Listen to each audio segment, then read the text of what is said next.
Oke, balik lagi teman-teman. Kita akan lanjut ke La Liga dan juga PSG. Kita mulai dari La Liga dulu ya. Barcelona, pertandingan pertamanya Xavi, semua udah pada deg-degan. Even Xavinya sendiri pun deg-degan. Gue nonton pertandingan ini dan gue lihat bahwa, aduh, kayaknya dia kepengen banget untuk menang. Dan bahkan formasi udah oke, semua udah oke. Hanya saja banyak banget pemain mudanya ya. Ada Gavi, ada siapa lagi tuh? Nico. Dan bahkan ada nomor 37 tuh. Akromac. Siapa? Gue juga gak kenal ya. Dari Barcelona B kalau nggak salah. Dan ya, gimana pertandingannya? Babak pertama cukup bagus menurut gue. Tiki-takanya berjalan dengan ya lumayan bagus ya. Meskipun penyelesaian akhirnya yang kurang banget. Salah satu masalahnya, kalau gue lihat, yang gue lihat adalah pemain nomor 37, si Akromac ini. Masih muda kalau nggak salah, masih berapa ya? 17 tahun ya kalau nggak salah, apa 19? 17 ya? Dia ini dapat bola dari sayap. Orang mah at least lu berusaha untuk cut inside, lu berusaha untuk kreatif, kasih passing lebih kreatif. Ini dapat bola, sosok gocek, ujung-ujungnya balik lagi. Ujung-ujung balik lagi, kasih ke Frankie, balik lagi kasih ke Busquets. Ya maksud gue lu ngapain gitu? Kalau lu cuma mau kotak-katik dikit, oper balik, kotak-katik dikit, oper balik, ya siapa juga bisa kan? Dia gugup gitu. Di interview dia bilang bahkan dia gugup, cuman akhirnya setelah beberapa menit dia udah lebih bisa enjoy pertandingan. Kalau nggak salah dia atau satu pemainnya lagi yang bilang kayak gitu ya. Ada juga debutan, bukan debutan sih, pemain muda juga yang masuk babak kedua. Oke, peluang emas sebenarnya banyak. Bahkan ada yang offset juga. Ya kalau lihat peluang dari si nomor 37 ini, entah syutingnya kemana, gue juga nggak ngerti. Dan bahkan akhirnya babak kedua, pemain La Masia juga, bukan, pemain Barcelona B, Ezal Zouli masuk. Nah, dia gantiin si Akromac ini, dia main di kanan. Baru akhirnya permainan jadi beda gitu. Menurut gue dia jadi semacam kayak flank ya.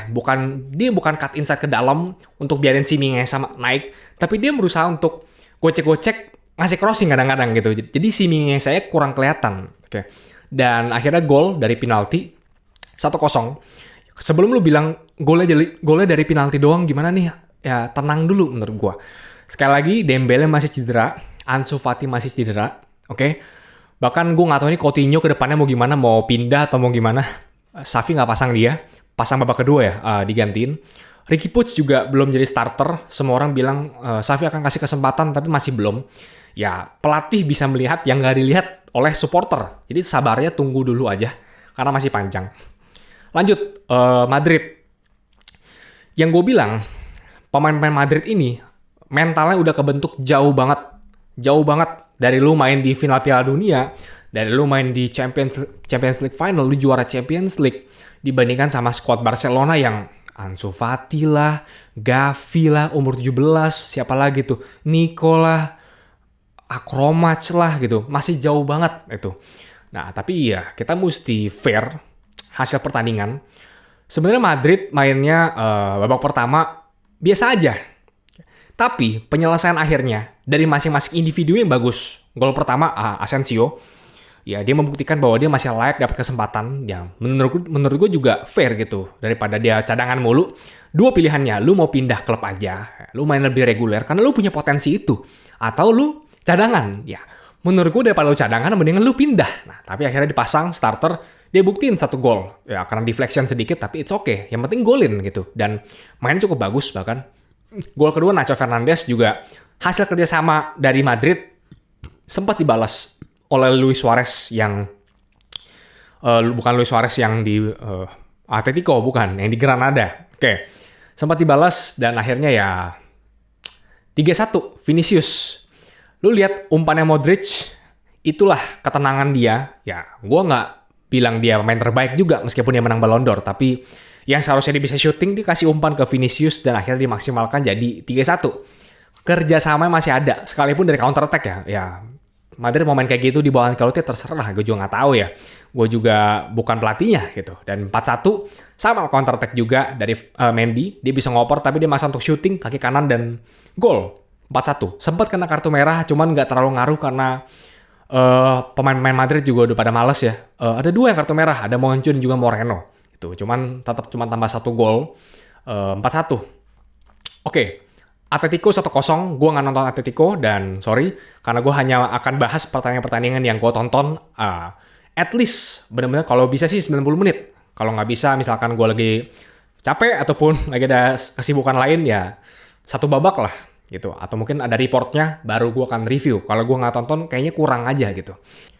Peringkat 1 masih Madrid, kokoh banget. Masih ada 1 pertandingan sisa lagi buat dia. Kalau dia menang lagi, mungkin poinnya jadi 33. Sama Barcelona jadi 13 poin, beda jauh banget gitu. Dan kalau menurut gue, Barcelona sebenarnya nggak usah muluk-muluk deh tahun ini. Karena lu masih perombakan kan. Masih perombakan pemain-pemain muda lu juga masih banyak banget. Banyak yang cedera pula. Masih ada Dembele, Ansu Fati, dan Pedri bahkan cedera lagi. Ya lihat aja dulu. Usaha aja dulu untuk ngasih yang terbaik. Masuk Champions League juga it's okay. Peringkat 2, peringkat 3. Dan untuk Champions League minggu depan, dia akan main lagi lawan Benfica ya kalau nggak salah. Dan kalau lu kalah, ada kemungkinan lu akan jadi peringkat 3 nantinya. Kalaupun masuk ke Liga Eropa, gue juga nggak masalah gitu. Gue sebagai fans Barcelona, tapi gue akan berusaha untuk netral, paling nggak, untuk bikin review di sini. Ya yang terbaik aja, karena masih perombakan setahun ini. Kita akan lihat ke depannya seperti apa. Oke. Lanjut sekarang ke Liga Prancis. 1 pertandingan doang, karena gue cuma nonton PSG. Gue nggak suka yang lain, gue males nonton yang lain, bosen. Gue nonton PSG. 3-1. Gol pertama dari Mbappe. Ada masalah sebenarnya di babak pertama karena Neymar menurut gue masih belum fit. Dia maksa untuk main. Gue nggak tahu kenapa Pochettino nurunin dia. Dia bahkan di Super Clasico sebelumnya lawan Argentina dia nggak main juga. Ada masalah di kaki kirinya. Masih ada kurang fit lah di kaki kirinya gitu. Tapi dia maksa untuk main dan akhirnya kontrol bolanya kacau. Dapat peluang banyak. Bahkan dari Messi ada peluang yang lumayan bagus. Dia tinggal turnover. Dia bisa dapat position yang lebih bagus untuk shooting. Tapi dia kontrolnya nggak bener gitu. Ya, namanya pemain masih cedera, masih kurang fit, dipaksain ya gitu. Dia mau dribbling juga nggak jelas, passing juga salah gitu. Dari Mbappe juga miskom banyak dan akhirnya diganti. Setelah kelor nafas, kartu merah. Nggak ngerti gue ngapain nih orangnya. Udah tahu lu kalau ada kontak sedikit dengan pemain lawan, sedikit aja yang menggagalkan potensi golinnya dia, lu kan kartu merah. Lu ngapain begitu gitu. Kalau lu nggak yakin, mendingan lu nggak usah majuin. Tapi akhirnya kartu merah. Neymar diganti, permainan makin kacau, PSG kebobolan itu sama ya. Tim ini masih belum bisa work as a team menurut gua. Masih ada kesenjangan ya. Terutama dari Juan Bernat yang kalau lu lihat waktu ada Jordi Alba di Barcelona sama Messi ya, ini nggak ada koneksi sama sekali ya, wajar, namanya juga masih baru. Bernat juga baru sembuh dari cedera dan akhirnya 2-1. Messi mau ngasih umpan ke Bernat, kena Daniel Alves bunuh diri. Gol yang kayaknya ditolong sama yang di atas ya, keberuntungan. Tapi udah 2-1. Dari situ baru Mbappe kasih umpan ke Messi. Gol ketiga dari Messi. Apakah Messi main bagus? Menurut gue nggak juga. Terutama ketika kartu merah. Dia udah males, mainnya mut-mutan, jalan-jalan ya. Nggak ada rasa untuk serius mainnya. Tapi setelah gol bunuh diri dan peluang dari Mbappe yang kosong banget, akhirnya dia baru dribbling, cut inside, cetak gol gitu. Oke, ya kurang lebih segitu dulu. Table mau lihat, table. Udah jauh banget, beda 11 poin. PSG harusnya dia akan juara ya, kalau nggak juara aneh banget gitu. Oke, segitu dulu untuk video kali ini. Kita akan lanjut 2 hari lagi mungkin. Ada PSG City, ada Villarreal MU di Champions League, banyak match-match seru juga. Teman-teman jangan lupa subscribe, bantu dukungannya, oke, untuk channel ini. Maaf kalau masih ada kurang-kurangnya, gue akan berusaha untuk lebih fluid lagi dalam membawakan analisis dan sharing ke teman-teman semua seputar sepak bola. Oke, thank you dan sampai jumpa di video berikutnya. Dadah.